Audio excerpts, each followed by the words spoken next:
Om Namo Bhagavate Vasudevaya. Om Namo Bhagavate Vasudevaya. Om Namo Bhagavate Vasudevaya. Narayanam Namaskritya Naram Chaiva Narottamam Devim Saraswatim Vyasam Tato Jayamudirayet Nashtaprayeshu Abhadreshu Nityam Bhagavata Sevayam Bhagavati Uttama Shloke Bhaktir Bhavati Naishthike Krishnaya Vasudevaya Devaki Nandanaya Cha Nandagopakumaraya Govindaya Namo Namaha Gurave Gaurachandraya Radhikaya Tadalaye Krishnaya Krishna Bhaktaya Tadvaktaya Namo Namaha Hare Krishna Krishna Krishna Hare Hare Hare Rama Rama Rama Hare Hare. Hare Krishna. So in the 5th canto of Srimad Bhagavatam, we see the lineage of Maharaj Priyabrata, who is son of Swambhuva Manu and Shatarupa.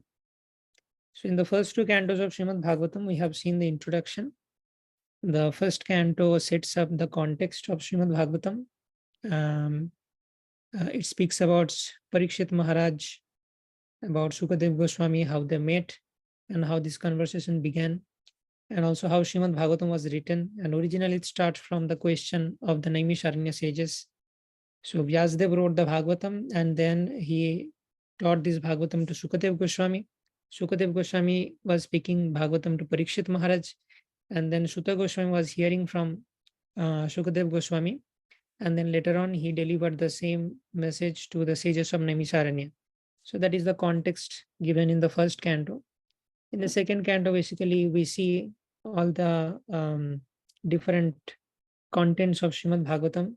Like in the last chapter of the second canto, it summarizes 10 subject matters of Srimad Bhagavatam. Atra sarga visargascha sthanam poshanam utaya manvantare shanukatha nirodha mukti rashraya. So there are 10 different topics discussed. Sarga visarga means primary and secondary creation. Sthanam means the geography of the universe. And sthanam poshanam utaya. Poshanam means nourishment or protection offered by the Supreme Lord. Uti means the inclinations, which is discussed in the 7th canto. And Manvantara discussed in the 8th canto, different incarnations and different events which happened through different Manvantaras. Like in Brahmaji's one day, there are 14 Manvantaras, we know. And then Nirodha Mukti Rashraya. Nirodha means getting liberated. And Mukti means getting liberated. Nirodha means destruction of the material existence. And Ashraya is the 10th canto of Srimad Bhagavatam, which is filled with the nectarian pastimes of the Supreme Lord. So basically all the other cantos are like preparation to understand the topic of 10th canto. Therefore it is called Ashraya. So this is how the first and second canto sets up the scene. And then from the 3rd canto starts primary creation. So primary creation is initially done by Karanodakoshayi Vishnu or Mahavishnu by creating all the different universes. Then he enters into each of the universes as Garbhodakoshayi Vishnu. And from the lotus sprouted from the navel of Garbhodakoshayi Vishnu, Brahmaji is born. And Garbhodakoshayi Vishnu gives the required knowledge to Brahmaji to create the universal structures, which is called the secondary creation, and also how to populate the universe. So creation done by Karanodakoshayi Vishnu and Garbhodakoshayi Vishnu, this is called primary creation. And then Brahmaji takes the charge of creation and does the secondary creation by creating 14 planetary systems and populating the planetary systems. So then Brahmaji took up the task of populating the universe, and he was passing on the same task to all his descendants. Initially, the 4 Kumaras, they refused the task, and then he gave this to Rudra, and Rudra was destroying the universe. So therefore, Brahmaji told Rudra to stop, and then other sons of Brahmaji, who were like Prajapatis, they were trying to populate the universe. But there was some deficiency in their attempt to populate the universe. So when Brahmaji was contemplating that what will happen, I'm not able to populate the universe sufficiently. So while Brahmaji was contemplating on that fact, 2 personalities, one like the couple manifested, Swambhuva Manu and Shatarupa. And they took up the charge of populating the universe further. So then Brahmaji tells Swayambhuva Manu to go to Bhumandala and rule over Bhumandala and populate. Then actually the Bhumandala was not there. Due to the faulty creation of Brahma, Bhumandala was submerged into the Garbhodaga ocean. So that time, Adi Varaha, incarnation of the Supreme Lord, took the Adi Varaha incarnation and then reinstated the Bhumandala in its original position. In the same context, Rakta Varaha is also explained, who fought with Hiranyaksha. So this is how the primary creation and secondary creation has been explained in the third canto of Srimad Bhagavatam. Then it goes on and we discuss the lineage of Swayambhuva and Satarupa, which starts from the last of end of the third canto and continues up to fifth canto, 15th chapter. So in the third canto, we have seen Debuhuti. So Swayambhuva Manu and Satarupa had 5 children: Debuhuti, Akuti, Prasuti, 3 daughters, and 2 sons, Priyabrata Maharaj and Uttanapad. So Debuhuti is described in the end of third canto. Then in the fourth canto, beginning chapters, we see Akuti and Prasuti. So in Prasuti's lineage comes Sati, and in that context, we also discuss the Shiva and Sati, their interactions, and Daksha Yajna episode. And then we discuss about Uttanapad. In the lineage of Uttanapad comes Dhruva Maharaj, and we discuss the episode of Dhruva Maharaj. And then this lineage continues up to the Prachetas, how Prachetas met Narada Muni and they met Lord Shiva. Lord Shiva and Narada Muni both trained them. So all these things we have discussed in the fourth canto. So this is how fourth canto ends. So from third canto, chapter 21 till fourth canto, we have discussed 4 children of Swayambhuva Manu and Satarupa, which is Debuhuti, Akuti, Prasuti, and Uttanapad. And now Priyabrata Maharaj is remaining. And we start discussing about Priyabrata Maharaj in the 5th canto of Srimad Bhagavatam. So let's see. In the chapter 1, we see the activities of Maharaj Priyabrata.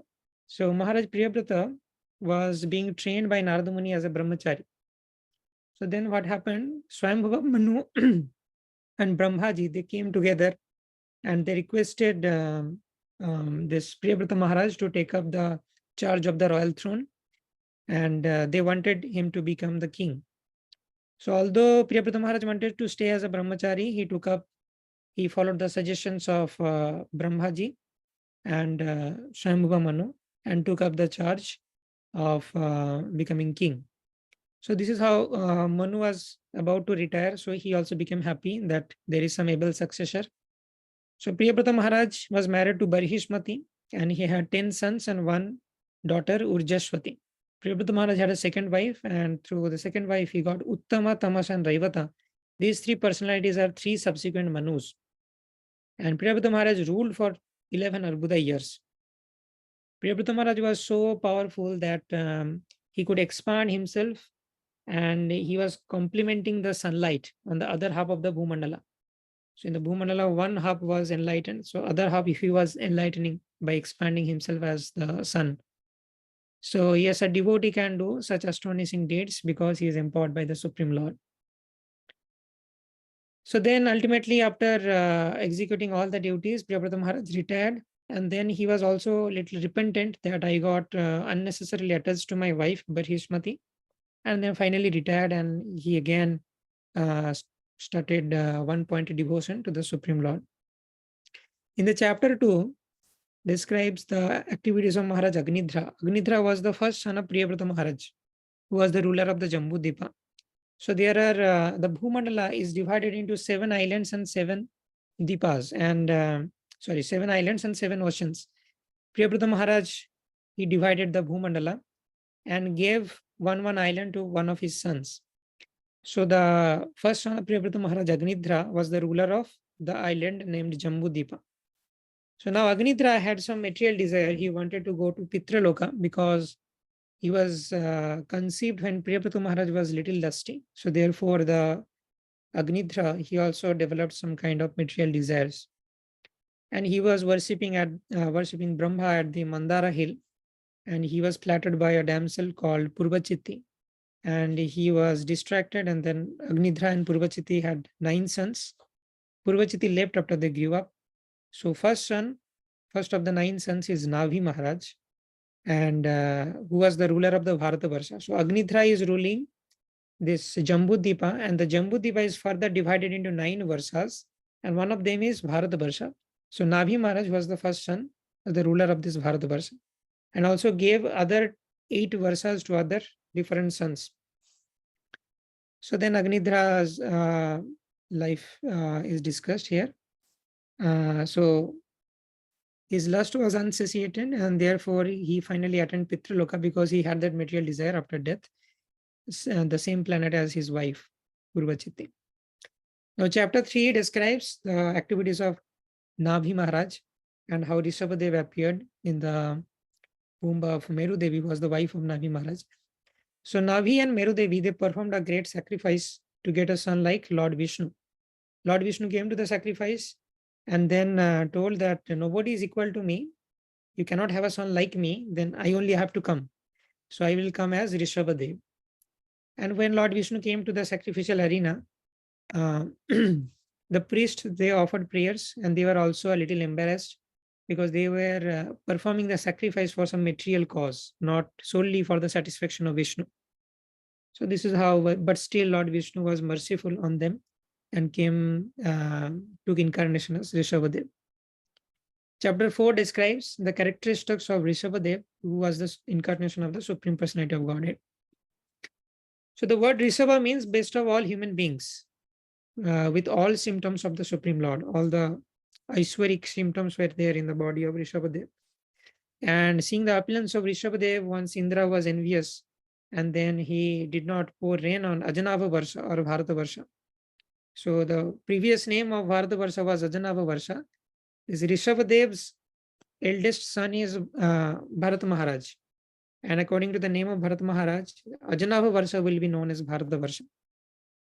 So when Indra was envious and did not pour rain, so Rishabhadev created rains by his own mystic power. And although Nabhi Maharaj had initially some material desires to get a son like the Supreme Lord, but when Rishabhadev appeared and he started serving Rishabhadev or the Supreme Lord, he developed some parental affection to the Supreme Lord, and this is how all the material desires were vanquished. Then Nabhi Maharaj returned and went to Badrikashram along with Meru Devi. And then Rishabhadeva will now be enthroned. So before taking the throne, Rishabhadeva was initially a brahmachari, and later on he became grihastha. And he had 100 sons. 81 of them are qualified brahmanas, 10 are kshatriyas, 9 are mahabhagavatas or navayogendras who were beyond the varna system.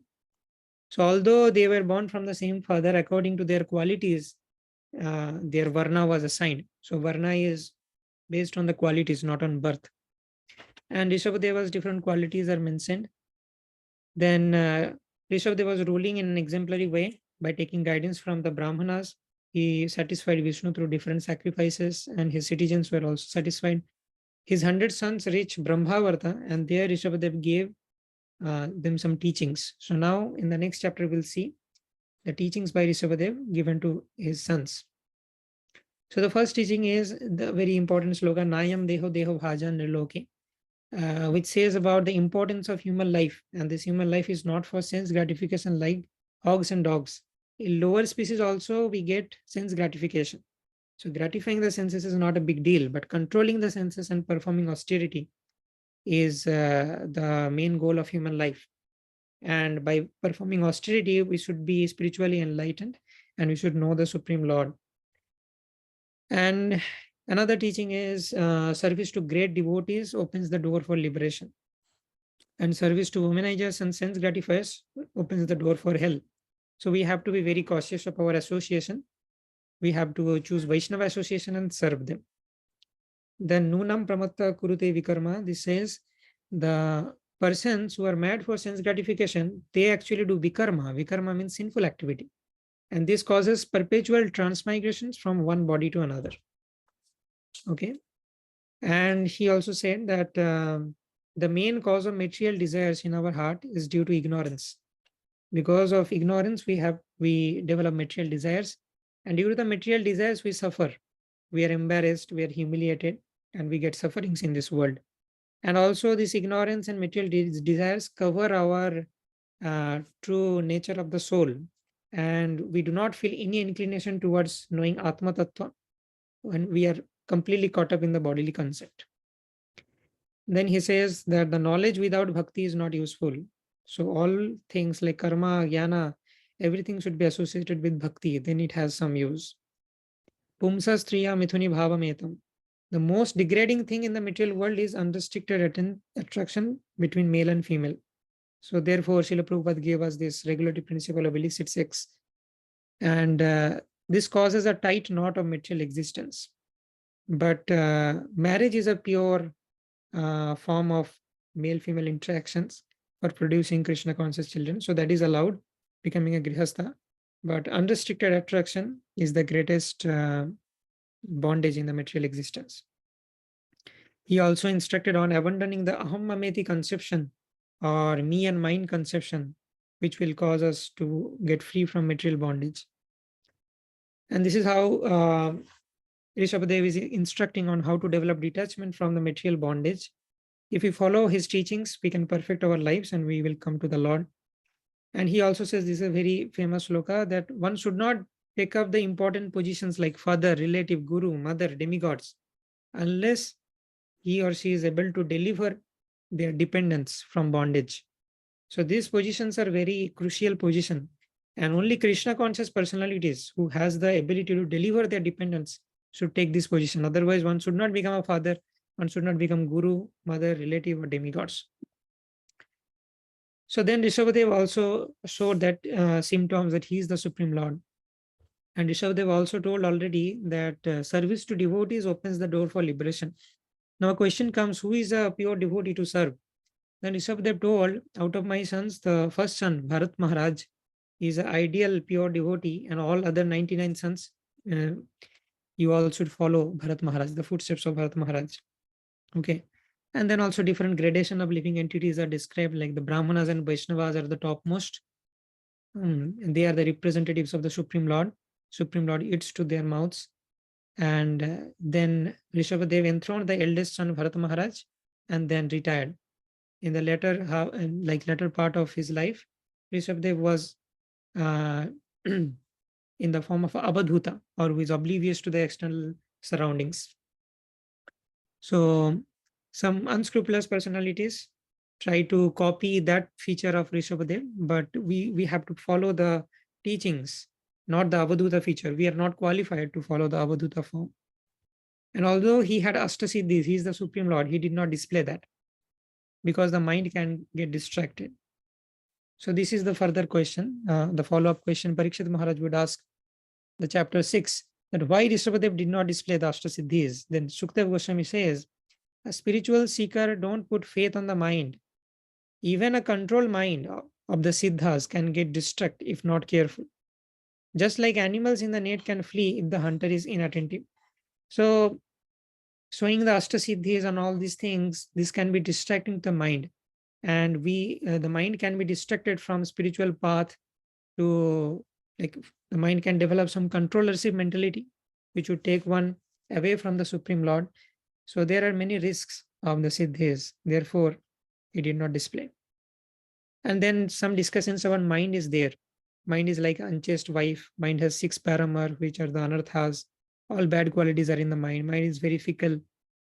And then the Rishabdev's Avadhuta form is explained. And finally, while in the Avadhuta form, Rishabhadev entered a forest fire and gave up the body. This is external, but although he had a spiritual body, but to set example to other yogis that you should go to the forest at the end of your life and completely devote yourselves to the worship of the Supreme Lord, he did that. And all the animals who were burnt in the forest fire along with Rishabhadev, they all got liberated. And there is some unscrupulous king Arhat who tried to imitate Rishabhadeva's Avadhuta form and immaturely, and therefore they were unclean, naked, and following no rules. So this is sinful. In the immature stage, if we try to follow the Avadhuta form, we will commit sinful activities. By hearing and speaking about Rishabhadev, we'll get pure devotion. And after hearing the Rishabhadeva's pastimes, Parikshit Maharaj was he was little morose that the Supreme Lord disappearing in every dynasties right? Like in the dynasty of Priyavrata Maharaj, Uttanapad, and Devahuti, Akuti. So in every dynasty he is appearing. So here Priyavrata Maharaj dynasty we can see Rishabhadev. In Uttanapada dynasty he appears as Maharaj Prithu. In Devahuti's lineage he appears as Lord Kapila Dev. So like that. In Akuti's dynasty he appears as Yagya. In the Moon dynasty he appears as Krishna. In the Raghu dynasty appears as Ramachandra. But Parikshit Maharaj felt that Lord Krishna did not appear in our dynasty, in the Kuru dynasty.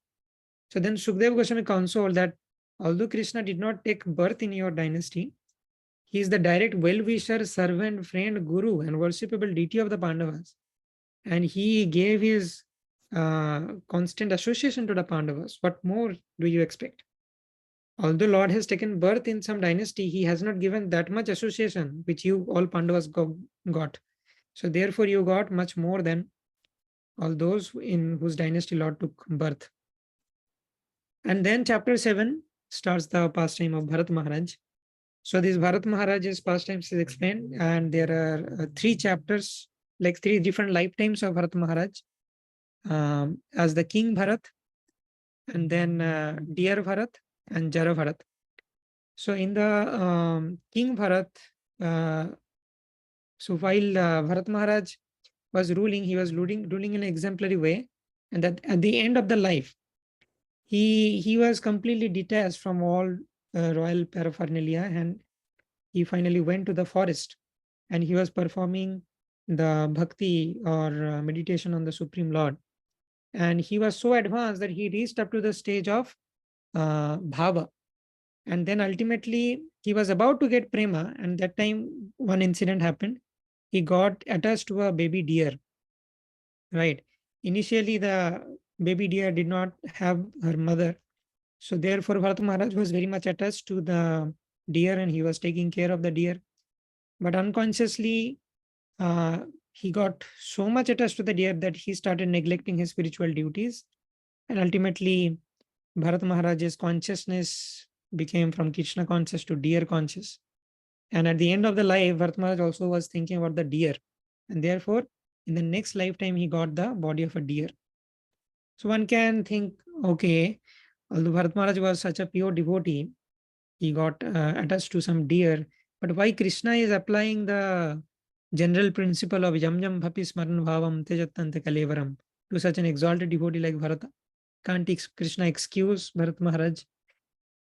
So the answer is, this is not because of the prarabdha karma. So Bharat Maharaj is not getting the deer body due to karma, but Krishna gave the deer body, which is a severe punishment, so that Bharat Maharaj can increase his longing and focus more, so that in the next lifetime he can be more focused and um, serious about Krishna consciousness.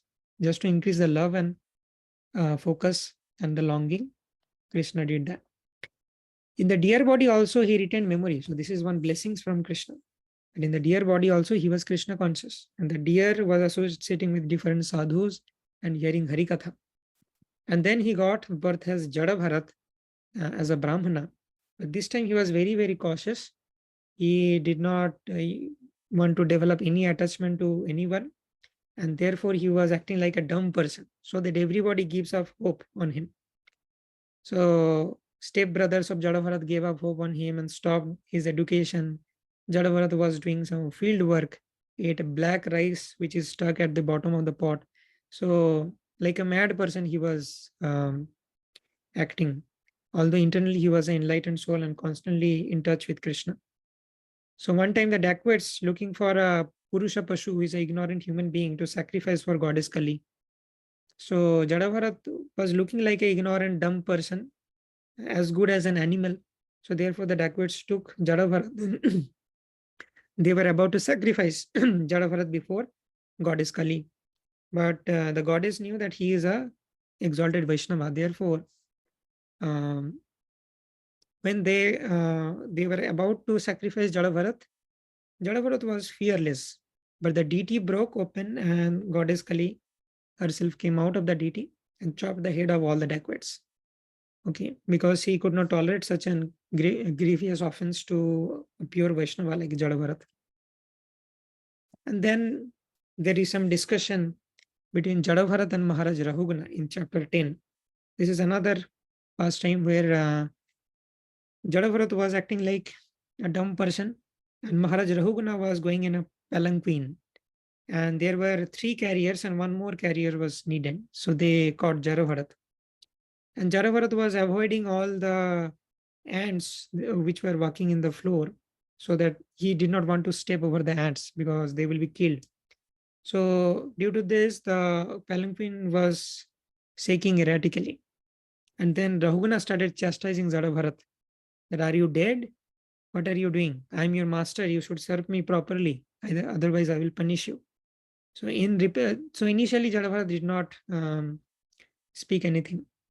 But after some time again, Jada Bharat was doing the same thing. Then again, Maharaj Rahugana started chastising. Now Jada Bharat started speaking, and he started replying to the questions. So he told that, Rahugana, you were telling me that, are you dead? So the answer is, I am soul, and for soul there is no death. You are talking about that you are a master. So you must know that the master-servant relationship is temporary in this world. The only master is Krishna. And you are telling that I will punish you. So see, so it is useless to punish a self-realized soul or a madman. So if you think I'm a self-realized soul, so it is useless to punish me. And if you think of me as a madman, it is useless to punish me.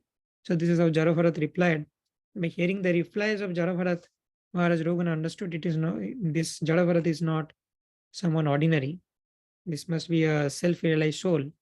Then Rahugana fell at the feet of Jada Bharat and told that I am afraid of committing offense to a devotee. So then Rahugana also started inquiring further questions to Jada Bharat. And Jada Bharat also gives further knowledge. Although you are talking like a learned person, you are a Kovida. You do not know what is the actual knowledge. And Jada Bharat also said that although the Vedas are excellent source of knowledge, but they don't talk about the Supreme Lord directly. So the same thing Krishna also says in Bhagavad Gita to Arjuna. Traigunna Vishaya Vedanis Traigunna Bhavarjuna. Nirdonda Nitya Satyastha Niryoga Kshema Atmavan. So we have to follow the teachings of Bhagavad Gita and Srimad Bhagavatam. This is way beyond the level of Vedic Karma Kanda.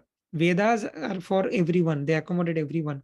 Even the persons who are approaching the Vedas with a desire of sense gratification and material pleasure, Vedas will also prescribe something for them. But for the Paramahamsas who want the highest thing, you should follow Srimad Bhagavatam, the Bhagavata Dharma. So this is how Jada Bharat was telling the same thing to Maharaj Rahugana. Then neglect the demands of the mind and focus on bhakti, functions of the mind and agitations by material causes. And then he describes the different characteristics of Lord Vasudeva and how one should perform bhakti towards Lord Vasudeva. Chapter 12, the further conversation between Maharaj Rahugana and Jada Bharat. Yes, then Rahugana finally concluded that although you were acting like a Dvija Bandhu, means you were acting like a madman who has taken birth in the Brahmana family but not acting like a Brahmana, but actually you are a self-realized soul. I realize that I am a diseased person, spiritually diseased person, and your words are like nectar. Please instruct me in the Adhyatma Yoga. So further, Jada Bharat says about the Adhyatma Yoga. And he also enlightened Jada Bharat, Jada Bharat enlightened Maharaj Rahugana on the Maya or the illusory potency of the Supreme Lord and how to overcome the illusory potency, how to attain the mercy of Vasudeva. How to attain the mercy of Vasudeva? There is only one way.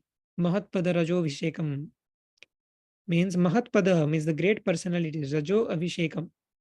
So one has to bathe himself by the dust coming from the lotus feet of Vaishnavas.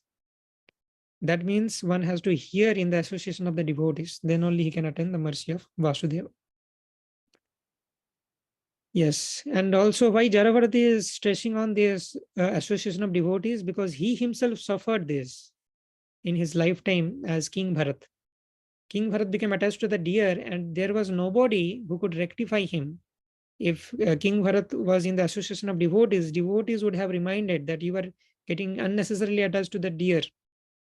Please come back to and focus on your spiritual practices. But because of no association, Bharat Maharaj suffered. So therefore, in Jada Bharat, he is stressing on the importance of Vaishnava association. And finally, Jada Bharat reveals his identity as King Bharat, Dear Bharat, and Jada Bharat. 3 lifetimes he discussed. Then in chapter 13 and 14, Jada Bharat narrates an allegorical story which is about the material world and different dangers to avoid in this material world and how to focus on the Supreme Lord while staying in the material world. So there is an allegorical story and its explanation, chapter 13 and 14. One allegorical story we have already seen in the 4th canto by Narad Muni speaking to Maharaj Prachina Varihi. And this is another allegorical story. So different components of the material world is mapped to some allegory. Like the merchant is entering the forest. The merchant is the spirit soul, encounters different plunderers, which are like the uncontrolled senses.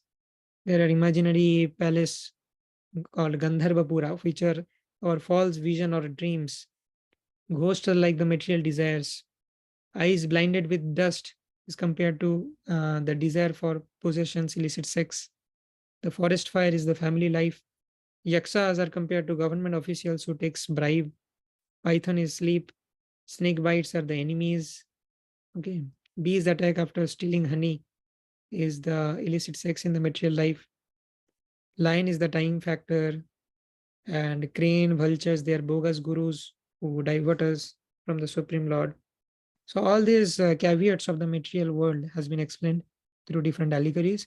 And finally, Bhakti, by Bhakti, this misery can be ended. And that is the only solution to all the problems in this material world. And then chapter 15, which is the last chapter, describing the lineage of Maharaj Priyabrata. And now this whole section will end. And the glories of further descendants of King Priyabrata is explained. There are some names and very brief description of some kings given, like Sumati, Devaji, Devadumna, were coming in the lineage of Maharaj Priyabrata. And this ends the section of Sarga and Visarga, secondary creation. Second primary creation we have seen by Mahavishnu, Garvadukasai Vishnu, secondary creation by Brahma, and now secondary creation by Swambhuva Manu and Satarupa is completed. All the lineage is described. Now, the 5th canto, 16th chapter onwards, we are entering the next topic of Srimad Bhagavatam. Atra Sarga Visargascha Sthanam Poshanam Ute. So this is Sthanam, or the geography of the universe. So chapter 16 describes the Jambüdvīpa, or the middle island. The whole Bhumandala is divided into 7 islands and 7 oceans. The middlemost island is called Jambüdvīpa. And this Jambüdvīpa is divided into 8 different varsas. 1, 2, 3, 4, 5, 6, 7, 8, 9. Kuru Varsa, Hiranmaya Varsa, Ramyaka Varsa, Ketumala Varsa, Ilabrata Varsa, Bhadrashva Varsa, Hari Varsa, Kimpurusha Varsa, and Bharata Varsa. These are separated by different mountain ranges. And so there are 9 different varsas. So this is explaining the Ilabrata Varsa, or the middlemost Varsa. Sumera mountain is there in the middle of the Bhumandala, which is in the Ilabrata Varsa. There are 4 mountain ranges which are surrounding this Sumeru mountain. And then other mountain ranges like Kumuda, Mandara, Meru Mandara, and Suparsva. And there are very beautiful gardens and lakes. Description is given here. And then there are other mountain ranges like Malyavan, Nila, Gandhamadhan, Nishada. They are separating the Ilabrata Varsha from other Varsas. So this is how the Ilabrata Varsa, all the dimensions are given. And on the top of this Sumeru mountain, there are recreation places of the demigods.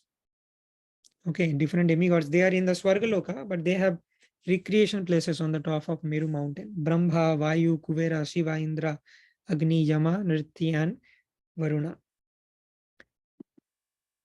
Now chapter 17, so this is how the Jambüdvīpa is explained, and Ilabrata Varsa is explained, Sumeru mountain is explained. In chapter 17, the descent of river Ganges is explained. So when Vamanadev came to Bali Maharaj, and Vamanadev took up all the upper planetary systems with one leg, then it actually cracked the universal cell, and just outside the universal cell there is Karana ocean, So the waters from Karana ocean entered into the universe through that crack, which is made by the lotus feet of Bhamanadev. So therefore, this Ganga is also called Charanamrita, because the water from the causal ocean is um, coming through the lotus feet of the Supreme Lord. So this is how Ganga is coming, and Ganga directly comes through the Dhruvaloka and the Saptarshi Mandala and falls on the top of Meru mountain. Once it falls on the top of Meru mountain, it gets divided into 4 branches. The eastern branch is Sita, southern branch Alakananda. This branch we get in the Bharata Varsha, because Mount Meru is in the middle of the Jambüdvīpa, and Bharata Varsha is on the southern part of the Jambüdvīpa. So this Alakananda what flows through Bharata Varsha. In other Varsas, all the other different flows of Ganga is there, Bhadra, Chakshu and Sita. And also there are 9 different Varsas in the Jambüdvīpa, and the southernmost Varsa is called Bharata Varsha. Other 8 Varsas, they are called heavenly Varsas. When somebody goes to heaven and the punya or the pious credit is exhausted, he comes back to the Bhumandala. But there is some still residual punya or pious credit, and that residual punya is exhausted in these 8 heavenly planets, which has heaven-like opulences, not exactly like the heaven, but better than the earthly pleasure. So some heavenly pleasure are there. So, and when the residual punya is also exhausted in all these 8 different Varsas, then one takes birth in the Bharata Varsha. So therefore, the Bharata Varsha is known as Karma Bhumi, where you generate karma. And the places like Swargaloka and then the Hellish planets and all these 8 different heavenly Varsas, these are called Bhoga Bhumi, where you are suffering or enjoying the fruits of your action. But when you are taking birth in Bharata Varsha, you are generating karma. You are generating karma. So that means Karma Bhumi. So those descriptions are there, the heavenly opulence of the other 8 Varsas. And now a considerable portion of the 5th canto is the different prayers offered by some pure devotee in each of the 9 Varsas. Some pure devotee is worshipping some form of the Supreme Lord, and they are offering prayers. Just like in the Ilavrata Varsha, Shiva, Lord Shiva is worshipping Sankarsana, and he is offering prayers like Lord's lotus feet protect the devotees, and Lord is Dhira, and we should take shelter of the Lord. So like the Lord Shiva is worshipping the form of Sankarsana. In the Bhadrasva Varsha, Bhadrasva worships Hayasirsa, another form. In the Hari Varsha, Prahlad Maharaj is worshipping Nrsimhadev. In the Ketumala Varsha, Lakshmi Devi is worshipping the Kamadev. Kamadev is the one form of the Supreme Lord, because Lord is the original Cupid. And they are offering different prayers like conditioned souls desire to enjoy the wealth of other, neglecting death. And Lord Hayagriva revived the Vedas and gave it to Brahma. Prahlad Maharaj speaks about Nrsimhadev first. He gives the Nrsimha mantra. He worships Nrsimhadev by Nrsimha mantra. The meaning of the Nrsimha mantra is, please appear in our heart and destroy the ignorance. And he also says that this is a very famous sloka, Yasasti Bhaktir Bhagavatya Kinchanaha Sarver Gunes Tatra Samashate Shura Harava Bhaktasya Kuto Mahadguna Manorathena Sati Dhavato Bahi. That the materialistic people do not have any good qualities, and the devotees will eventually get all good qualities. The Ketumala Varsha, Lakshmi Devi is worshipping how Lord favors the devotees even more than his wife. Lord is so Bhakta Vatsal, like this. In the Ramyaka Varsha, Vaibhashvatamanu worshipping Matsya. In the Hiranmaya Varsha, Aryama worshipping Kurmadev. In the Uttar Kuru Varsha, Bhumi Devi worshipping Lord Varahadev. So this is how in the Vaibhashvatamanu is offering prayers that you are the controller of the universe, you are the maintainer, you are super soul. Aryama glorifies the Virat Rupa, but this Virat Rupa is not your real form. Your real form can be only seen by a devotee. So the importance of devotional service is explained. The Uttar Kuru Varsha, Bhumi Devi also worships Varahadev, that you lifted me like an elephant lifts a lotus. When the Bhumi Devi were submerged into the Garbhodoka ocean, you were self-manifested, not understood by physical or mental activities. And then other 2 Varsas, in the Kim Purusha Varsha, Hanumanji is worshipping Lord Ram. Hanumanji is still there in the Kim Purusha Varsa. He is a Chiranjeevi. He worships Lord Ram by Rama mantra and compares Lord Ram with a touchstone.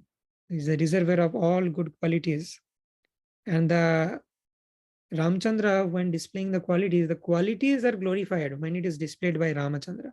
Just like the ornaments do not increase the beauty of the Lord, but the beauty of the ornaments is increased when Lord wears them.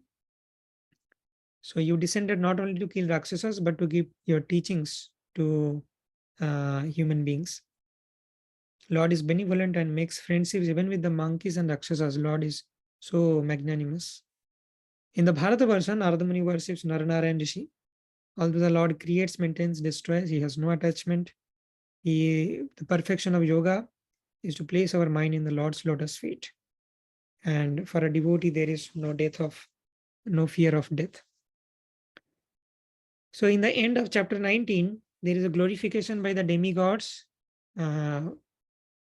That demigods are glorifying that how glorious it is to take birth in Bharatavarsa.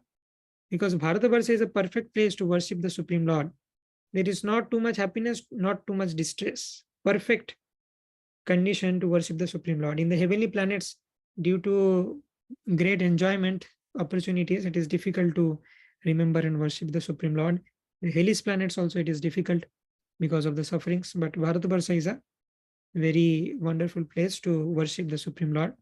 Therefore, whenever Lord takes any incarnations, demigods also want to come to the Bharatavarsa. Then the further structures of the Bhumandala is explained. Till now, we discussed only the Jambüdvīpa. But beyond Jambüdvīpa, there are other 6 islands, and then there are 7 oceans. Okay, 6 more islands and oceans surrounding Jambüdvīpa. In the middle of the Pushkaradvipa. So what is Pushkaradvip? Pushkaradvip is the 7th island, that is called Pushkaradvip. So different colors are shown for different dvipas. So the last one is Pushkaradvipa. In the middle of the Pushkaradvipa, there is one mountain. This gray portion is the mountain called Manasottara mountain. And this is the path of the sun. Sun travels on top of this Manasottara mountain. And there are 4 residences of the demigods here also. Right? Like Vibhabari, Nimlochya, and Devadhama, like that. Devadhani, Samyani, Nimlochani, and Vibhabari. Abode of Moon, Varuna, Yamaraj, Indra are there. So the last island is Pushkaradvipa, and there is Manasottara mountain. And beyond that, we have Aloka Varsa and Loka mountain. So Aloka Varsa is not a habitable place. Only the places which are distributed in these 7 islands is habitable. The most portions of Bhumandala is not habitable. So then chapter 21 describes the movements of the sun on top of the Manasottara mountain. Sun's driver is Aruna, and sun is situated in the middle of the Antariksha, okay, or the Bhuvarloka. And the sun travels on the top of Mount Manasottara. 60,000 sages called Ballikhailas in front of the sun god. They are worshipping the sun god. And so this is horizontal movement of the sun along the Manasottara mountain. Sun also has some vertical movement. And that's why Uttarayan and Dakshinayan happens. Sun's chariot rides on the time wheel with one axis in the Dhruvaloka and another axis on the Mount Sumeru.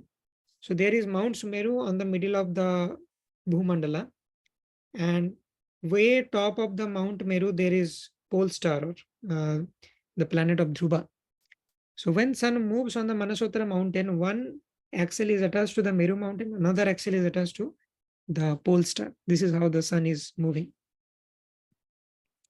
And then there is description of the zodiac wheel or the Kala Chakra.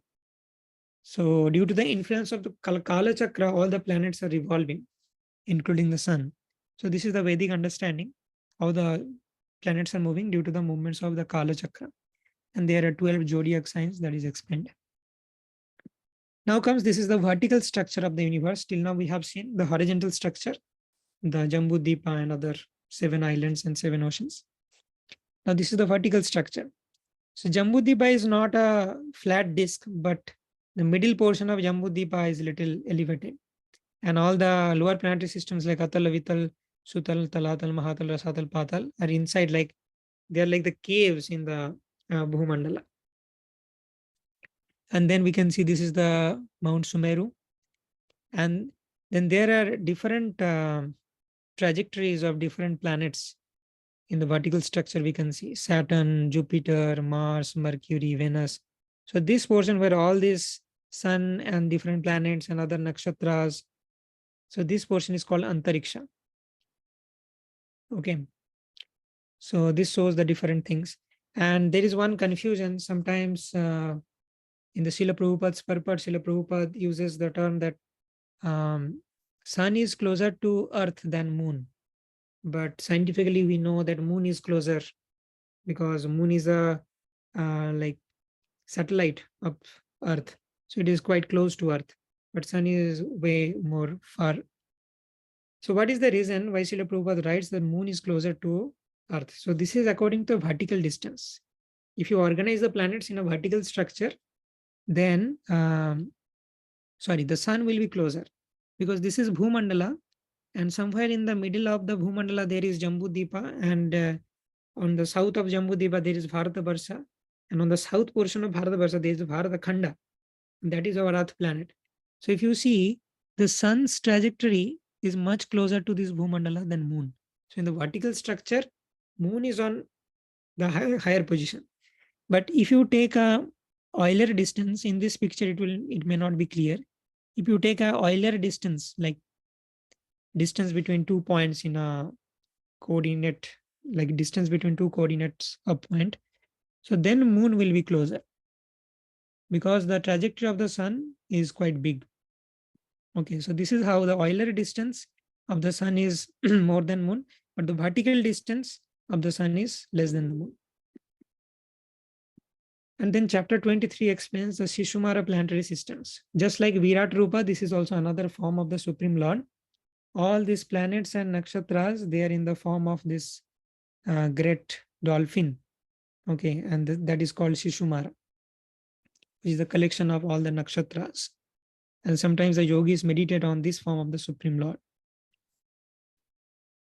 And then comes description of the subterranean heavenly planets, means which are like the caves inside Bhumandala, the lower planetary systems. So this is the lower planetary systems. We can see Atal, Vital, Sutal, Talatal, Mahatal, Rasatal, Patal. And they are also called Bila Sargas, means there are some appearances here. Because in the whole universe, there is only Bharata, which is Karma Bhumi.